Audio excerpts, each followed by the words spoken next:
আমাদের মনে একটা প্রশ্ন আসে যে আল্লাহ রাসূল সাল্লাল্লাহু আলাইহি সাল্লাম উত্তরাধিকার হিসেবে কাদেরকে রেখে গেছিলেন, বা নবীজি সাল্লাল্লাহু আলাইহি সাল্লাম উত্তরাধিকার হিসেবে কাদেরকে রেখে গেছিলেন। তো আমরা এই ব্যাপারটা অনেকেই জানি না। তো আমি সরাসরি তাদেরকে দেখাবো আল্লাহ রাসূল সাল্লাল্লাহু আলাইহি সাল্লাম উত্তরাধিকার হিসেবে যাদেরকে রেখে গেছিলেন। আমি আজকে সরাসরি তাদেরকে দেখাবো ইনশাআল্লাহ। তারা এই দেখতে পাচ্ছেন আমার পিছনে যারা আছে, এই যে এরা এরা হলো আল্লাহ রাসূল সাল্লাল্লাহু আলাইহি সাল্লামের উত্তরাধিকার। কারণ হাদিসে আছে আলেমগানই হলো রাসূল সাল্লাল্লাহু আলাইহি সাল্লামের উত্তরাধিকার। ইন্নাল উলামা ওয়ারাসাতুল আম্বিয়া, আলেমগান হলো পয়গম্বরগণের ওয়ারিস।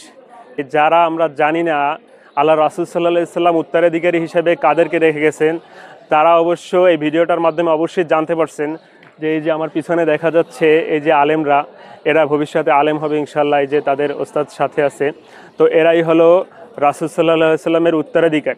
তাই আলেমদেরকে যারা সম্মান করেন না, আলেমদেরকে যারা ছোট বলে মনে করেন, বা যাদের আলেমদেরকে দেখলে যাদের মনের ভিতরে প্রশান্তি আসে না, তারা অবশ্যই এই হাদিসটা মনে রাখবেন যে আল্লাহ রাসূল সাল্লাল্লাহু আলাইহি সাল্লাম বলছেন যে আলেমরাই হলো উত্তরাধিকার। আর আলেমদেরকে এজন্যই সম্মান করতে হবে যে রাসূল সাল্লাল্লাহু আলাইহি সাল্লাম আলেমদেরকে রেখে গেছেন তাদের উত্তরাধিকারী হিসেবে, তাই অবশ্যই তাদেরকে সম্মান করবেন।